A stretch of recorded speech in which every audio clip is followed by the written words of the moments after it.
ini saudara 2021, kalau 2021 berarti tahunnya ini ada kenaikan. Nah, Tuhan taruh di hati saya untuk KCC theme di tahun 2021 ini adalah The Year of Increase. Say it again. The Year of Increase. Ya, di dalam bahasa Indonesia itu artinya adalah kenaikan, pertambahan, perluasan, peninggian. Ya, jadi tahun expansion juga, pelebaran, perluasan, lalu tahun peninggian, ya, penambahan. Jadi tahun ini Tuhan maksudkan buat itu yang kita saya maksudkan, ada saudara, stepnya. bahwa kita ini harus menantikan waktunya Tuhan. Jangan sampai kita buru-buru, jangan sampai kita kebutuhan, jangan sampai kita krisis identitas karena kita tidak melakukan apapun. Lebih baik kita tidak melakukan apapun asal kita ada dalam kehendak Tuhan.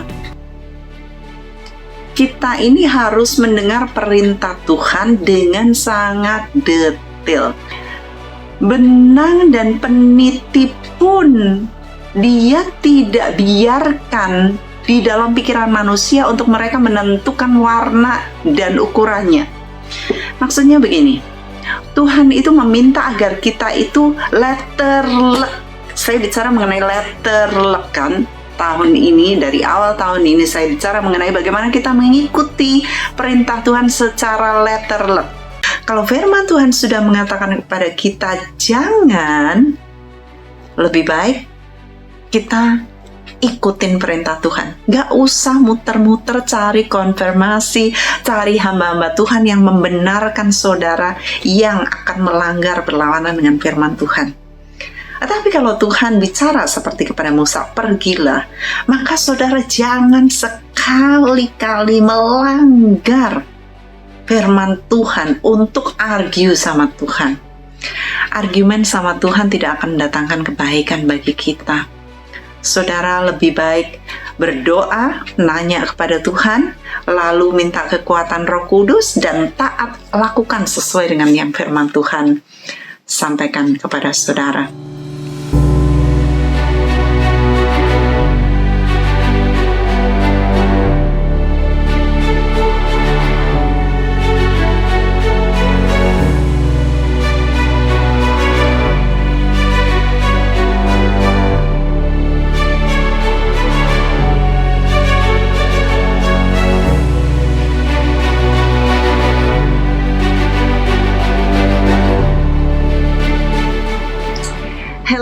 Saudara semua, Tuhan mengasihi saudara semua. Hari ini saya ingin berdoa buat saudara, kiranya saudara tidak kekurangan satu apapun dan saudara berjalan di dalam kehendak Tuhan yang sempurna. Ini doa dan kerinduan saya buat saudara semua yang hari ini masih hidup, masih bekerja, masih melakukan tugas-tugas saudara, baik di sekolah, baik di tempat pekerjaan, baik di tempat pelayanan, baik sebagai pemimpin maupun sebagai karyawan, sebagai bawahan atau atasan, sebagai istri, sebagai otoritas, yaitu sebagai suami atau sebagai anak. Apapun yang saudara lakukan, lakukanlah sesuai dengan kehendak Tuhan, yaitu sesuai dengan firman Tuhan. Itu sebabnya saudara, saya sudah membimbing saudara semua yang ingin berjalan di dalam The Year of Increase ini di tahun 2021, agar saudara belajar sungguh-sungguh dengan detail, mendengar suara Tuhan, mengikuti ketetapan-ketetapannya secara letterlek. Ya, secara letterlek saudara melakukannya, maka Tuhan akan berkati saudara. Jangan lupa saudara pastikan baca firman dengan bersuara dan dibacanya kapan? Siang dan malam. Jangan lupa memperkatakan firman itu siang dan malam dengan suara yang kedengaran oleh telinga saudara sendiri, sehingga saudara bisa timbul iman karena firman Kristus. Ini yang kelima, saya ingin menuntun saudara bagaimana kita berjalan di dalam The Year of Increase ini dengan tuntunan-tuntunan firman Tuhan. Kali ini saya ingin bicara mengenai yang telah saya sampaikan di tahun sebelum-sebelumnya, yaitu bagaimana kita ini harus obey, totally obedient. Tetapi ada yang disebut almost obedient. Tapi ini kali saya ingin mengambil dari sisi yang berbeda, bagaimana bangsa Israel ini sudah siap memasuki tanah perjanjian, yaitu tanah Kanaan. Perjalanannya, kalau saudara mengikuti perjalanan mereka, kasihan. Ketidakpercayaan demi ketidakpercayaan, komplain demi komplain, akhirnya dari seluruh bangsa Israel itu yang keluar, yang di atas umur 20 tahun, semuanya mati di padang gurun. Yang sisa hanya 2 saja yang akan masuki tanah perjanjian, yaitu Yosua dan Kaleb. Musa sendiri tidak masuk tanah perjanjian, saudara. Nah, disinilah kita akan belajar bagaimana kita ini tidak mengulangi kesalahan yang sudah dilakukan oleh mereka-mereka yang mati di padang gurun. Sebelum Musa dipanggil Tuhan, sebelum dia dikumpulkan dengan nenek moyangnya, maka Tuhan memberikan perintah kepada Musa agar bangsa Israel itu menyerang orang-orang Midian. Di antaranya di sana ada Bileam bin Peor. Bileam ini yang mana dia di episode yang lalu kita bicara mengenai dia disuruh untuk mengutuk bangsa Israel, tetapi dia nego sama Tuhan. Dia tahu kutuk itu nggak benar, tapi dia terus nanya Tuhan anyway. Dan akhirnya Tuhan jengkel dan go ahead, lakukan itu. Tetapi di jalan dia bertemu dengan malaikat Tuhan yang hendak membunuhnya jikalau keledai itu tidak menolongnya. Di sini kita akan baca dari Bilangan 31 ayat 1 dan 2. Tuhan berfirman kepada Musa, "Lakukanlah pembalasan orang Israel kepada orang Midian, kemudian engkau akan dikumpulkan kepada kaum leluhurmu." Di sini kita belajar bagaimana bangsa Israel, jikalau disuruh Tuhan, jikalau yang nyuruh Tuhan, pasti berhasil. Singkat cerita, mereka suku per suku disuruh menyerahkan 1.000 dari pahlawan-pahlawan mereka. Nah, ini adalah orang-orang yang either mereka lahir di padang gurun atau sudah 20 tahun ke atas. Mereka waktu keluar dari Mesir berumur belum sampai 20 tahun. Jadi sekarang batas umur rata-rata mereka yaitu 60 ke bawah. Yang ke atas itu cuma 3 atau 4 ya. 3 atau 4 yaitu Yosua, Kaleb, Musa yang sebentar hendak meninggal, dan Imam Eleazar. Atau mungkin Imam Eleazar masih lebih muda dari 60. Jadi rata-rata mereka umurnya di bawah 60 tahun dan mereka dikumpul 12.000 dari mereka menyerang bangsa Midian. Dan akhirnya dari penyerangan itu, mereka itu mendapatkan kota-kota. Mereka menjarah begitu banyak ternak, lembu, domba, sapi, keledai. Saya mikirkan ada keledainya Bileam di situ, saudara. Nggak tahu ini salah satu keledainya Bileam ini apakah dia yang akhirnya diberikan kepada Tuhan sebagai persembahan atau apa. Saya mikirkan, membayangkan salah satu keledai itu adalah keledainya Bileam yang masih hidup ya. Sementara Bileamnya sendiri dibunuh bersama dengan orang-orang di sana. Waktu sudah menang, satu pun gak ada yang mati dari tentara bangsa Israel. Amazing. Saat Tuhan yang menyuruh, maka semuanya akan berhasil dengan sempurna. Indah sekali kalau Tuhan yang nyuruh.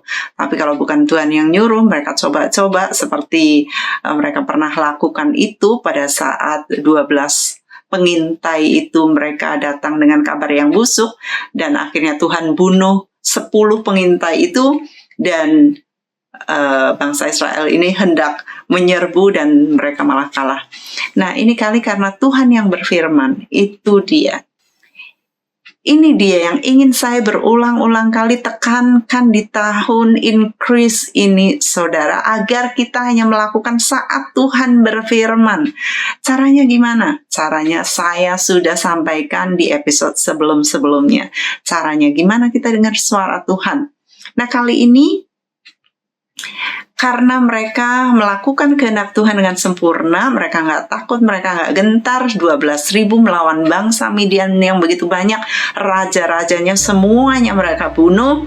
Lalu ada kesalahan-kesalahan di mana mereka tidak membunuh semua perempuan-perempuannya, dan mereka menyisakan mereka ini, yaitu para perempuan-perempuan, dan akhirnya Tuhan marah. Ya, Musa marah sekali kepada para prajurit-prajurit ini yang sudah menang. Dan akhirnya perempuan-perempuan yang sudah kawin, mereka-mereka itu dibunuh, dan yang disisain adalah perempuan-perempuan di bawah 20 tahun yang belum pernah bersetubuh dengan pria. Bagi saya, perempuan-perempuan ini juga sangat membahayakan karena mereka masih punya hubungan dengan Baal Peor, ya. Mereka juga sudah dididik hidup di bawah peraturan-peraturan orang-orang Midian, sangat membahayakan sekali. Nanti saudara akan lihat apa yang terjadi dengan mereka ini. Tetapi kali ini kita akan membahas bagaimana mereka itu menjara begitu banyak ternak-ternak sehingga mereka itu sangat diberkati. Karena berkat Tuhan bisa menyimpangkan visi atau melencengkan visi kita. Banyak anak Tuhan mereka berdoa untuk mendapatkan berkat, kemudian saat diberkati mereka jadi sibuk, gak bisa pemuridan, gak bisa pelayanan, gak bisa datang ke gereja, gak bisa banyak lagi doa, dan takut memberikan perpuluhan karena makin diberkati perpuluhannya makin banyak, makin takut untuk memberi. Itu bisa menjadi jebakan bagi anak-anak Tuhan. Kita akan baca dalam Bilangan 32 ayat 1 sampai yang ke-5. Adapun Bani Ruben dan Bani Gad ternaknya banyak, bahkan sangat banyak sekali. Sangat banyak sekali, diberkati dengan melimpah kaya raya. Ini bicara mengenai Mercedes-Benz, mengenai Panther, mengenai kuda, ya, mengenai Jaguar. Nah, ini kendaraan mereka zaman dulu. Ketika mereka melihat tanah Yaezer dan tanah Gilead, tampaklah tempat itu tempat yang baik untuk peternakan.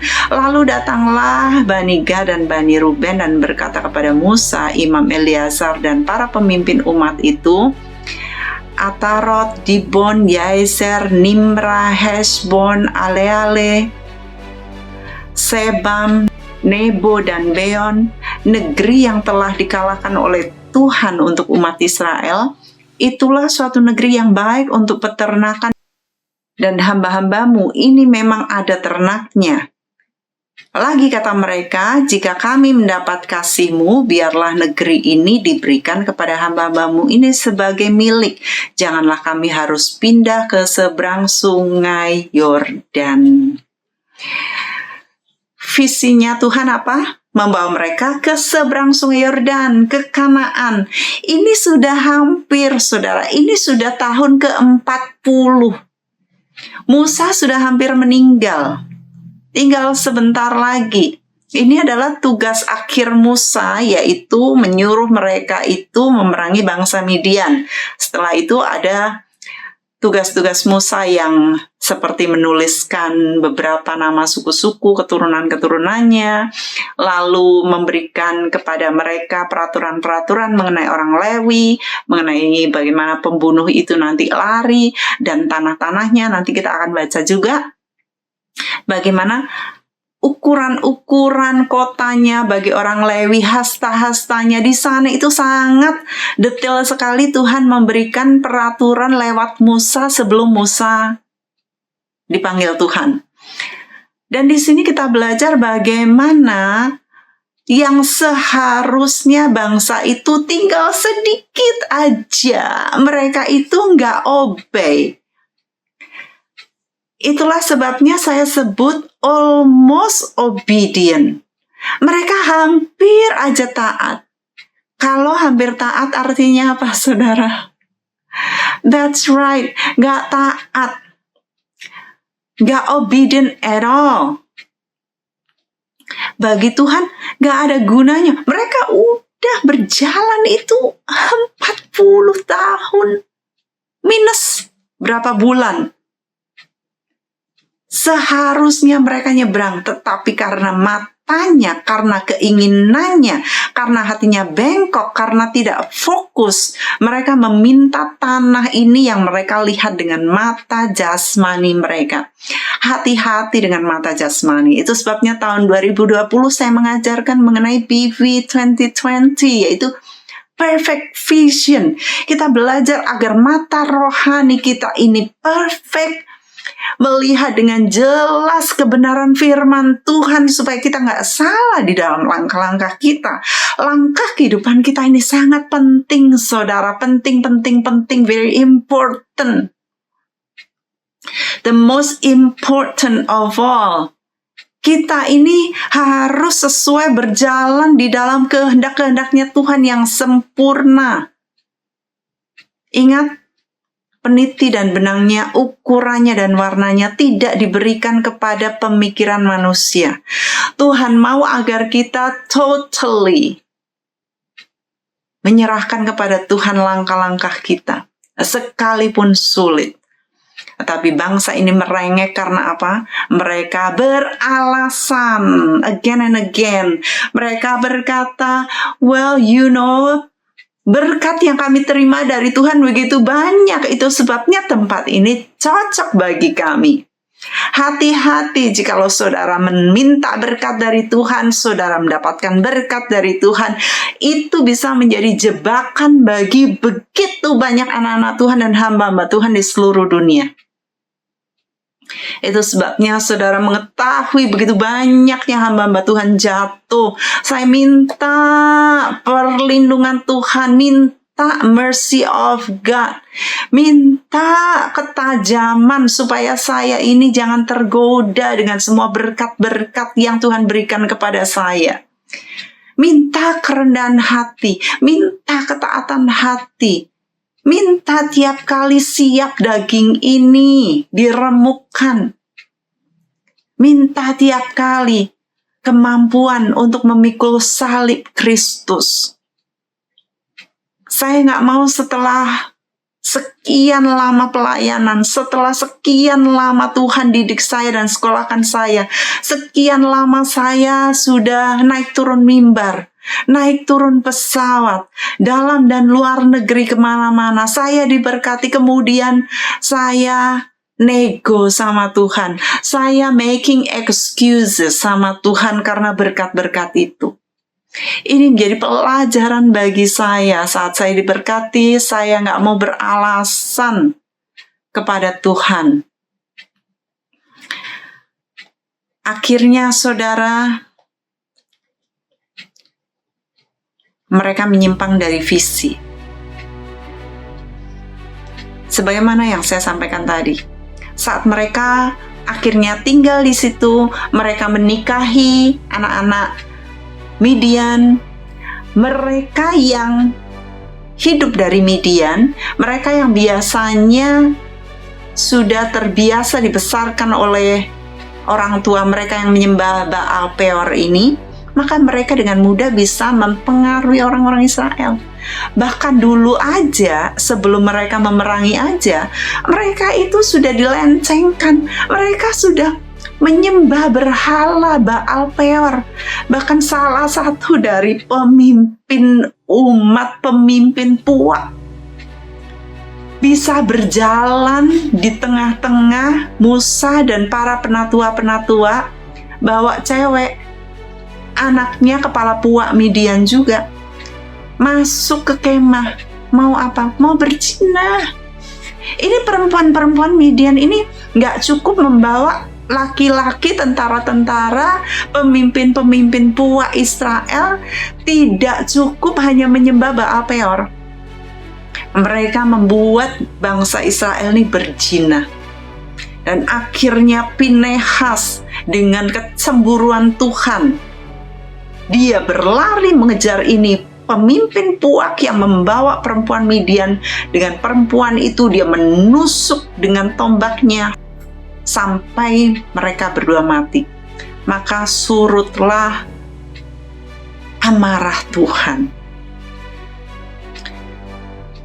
Belajar dari sejarah bagaimana mereka belum lama melakukan hal itu. Masih saja ini suku Gad dan Ruben plus setengah Manasye. Kenapa setengah suku Manasye bisa ikut, saudara? Biasanya persekutuan negatif ini akan membawa lagi orang lain. Itu sebabnya sangat bahaya sekali saat ada hal-hal yang negatif dan itu dibiarkan terjadi. Bagi saya, Musa tidak berlaku keras berkata jangan, tetapi Musa masih saja membiarkan mereka. Oke, asal kalian begini begitu, asal, seharusnya nggak ada asal-asal. Kalau Tuhan berkata tujuan kita, visi kita adalah Kanaan, semua harus digiring ke Kanaan. Nggak boleh ada yang sisa meminta dengan alasan-alasan yang masuk akal. Saya selalu berkata alasan itu selalu alasan yang tepat, yang sangat membahayakan kelangsungan visi. Dan saudara tahu apa yang terjadi? Jikalau mereka ini dipisahkan oleh sungai Yordan, yang mana di kemudian hari Yosua mereka memimpin bangsa ini untuk masuk negeri Kanaan. Untuk menyeberang sungai Yordan itu dibutuhkan juga mujizat. Air itu harus menyibak bukan seperti Laut Tebro yang besar itu, tetapi sama prinsipnya. Tuhan harus menghentikan air itu dan membelah air sungai itu untuk mereka itu berjalan menyeberangi sungai Yordan. Nah, sekarang mereka terpisah. Apa yang terjadi jikalau suku 2,5 ini terpisah dari suku yang lain yang 9,5? Jikalau ada sesuatu penggerebekan, penyerangan, dan dosa-dosa tertentu, maka mereka akan jauh sekali dari pertolongan. Dan itu akhirnya nantinya terjadi kepada mereka, saudara.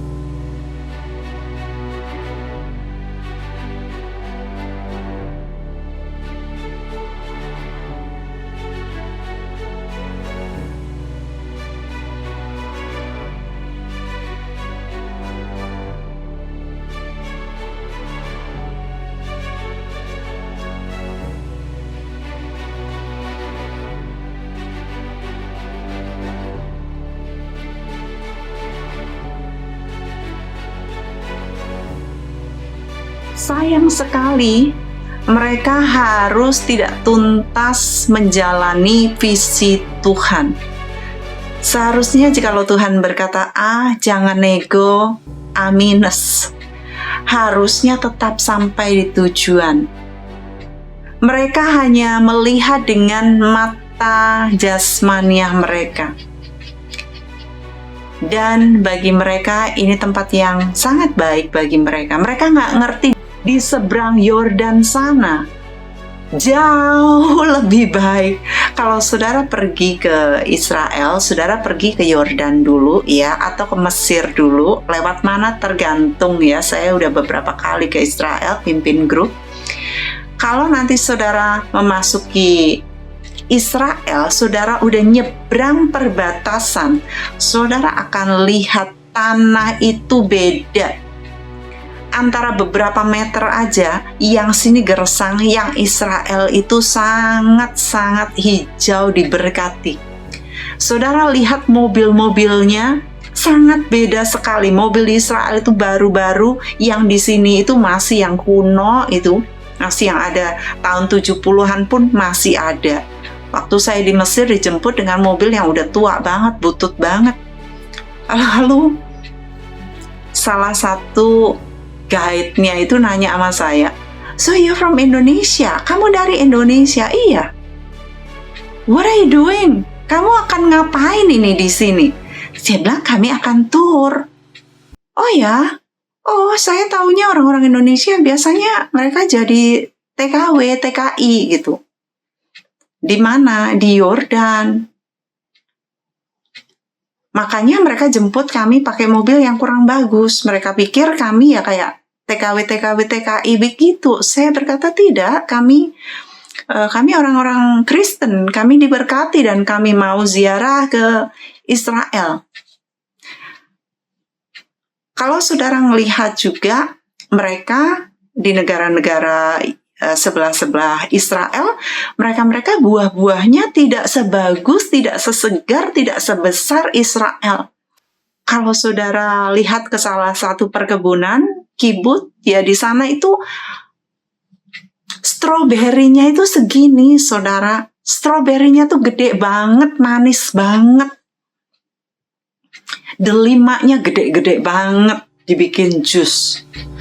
Itu sebabnya ini 2,5 suku ini belum ngerti aja apa yang ada di seberang Yordan. Yang bagi mereka itu sebelah sini, sebelah Kanaan itu mereka pikir sudah bagus, hijau, tapi seandainya mereka melihat sana, mereka akan kecewa, nyesel, karena sangat-sangat indah, hijau, sangat menakjubkan. Disinilah kita belajar, saudara, kalau Tuhan menyuruh kita untuk menyeberang ke satu tempat, jangan menggunakan mata jasmani kita untuk melihat apa yang ada di sini. Jangan sampai kita almost obedient, sementara Tuhan bilang nyebrang sedikit lagi. Banyak kali kita itu tersandungnya, ya, ada temptation, pencobaan itu hanya sedikit aja, tinggal nyebrang. Saya berdoa tidak ada seorang pun dari saudara yang nonton ini berlaku almost obedient. Amin. Semua dari saudara harus obey, harus being obedient dengan ketetapan-ketetapan yang Tuhan berikan kepada saudara. Karena perintah Tuhan yang sempurna itu adalah baik bagi kita. Dan kita tidak akan menyesal selama-lamanya. Saudara, ini yang ingin saya sampaikan kepada saudara, bagaimana kita harus mengikuti semua firman Tuhan dengan sempurna. Kita baca satu ayat-ayat terakhir dari Bilangan 33 ayat 55 dan 56. Di sini tertulis bagaimana bangsa itu, yaitu orang-orang Midian itu, yang walaupun mereka masih perawan, yang dikawinin oleh bangsa Israel 2,5 suku ini apa yang bisa terjadi terhadap mereka? Dikatakan, tetapi jika kamu tidak menghalau penduduk negeri itu dari depanmu, maka orang-orang yang kamu tinggalkan hidup dari mereka akan menjadi seperti selumbar di matamu dan seperti duri yang menusuk lambungmu, dan mereka akan menyesatkan kamu di negeri yang kamu diami itu. Maka akan kulakukan kepadamu seperti yang kurancang melakukan kepada mereka. Inilah saudara yang terjadi kepada Mereka-mereka yang tidak menghalau, membunuh, membinasakan semua dari bangsa-bangsa yang Tuhan suruh untuk membumi hanguskan.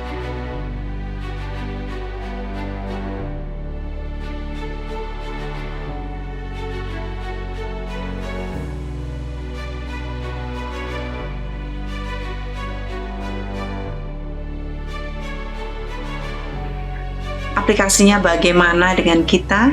Jangan sampai kita bersekutu dengan orang-orang yang di luar Tuhan, yang mana kita bisa dengan mudah meniru kelakuan mereka, hidup mereka, apalagi hari-hari hidup dengan mereka, hari-hari bersekutu, bergaul dengan mereka, maka kita akan bisa kalah dengan kegigihan mereka.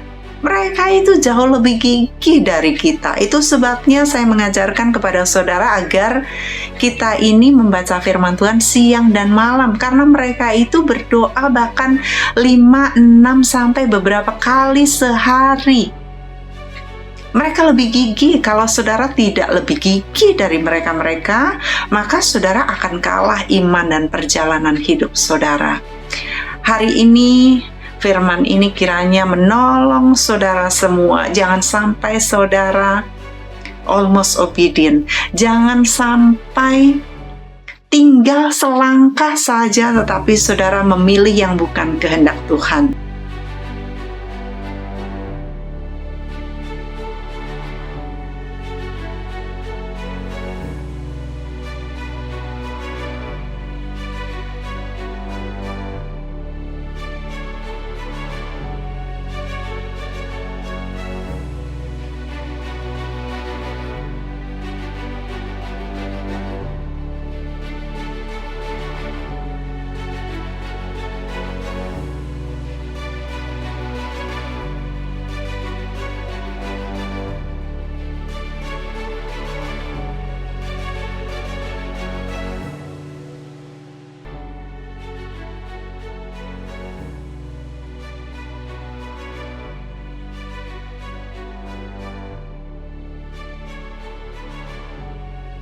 Belajarlah dari firman Tuhan, firman yang sempurna, yang akan menolong saudara di dalam jalan-jalan saudara.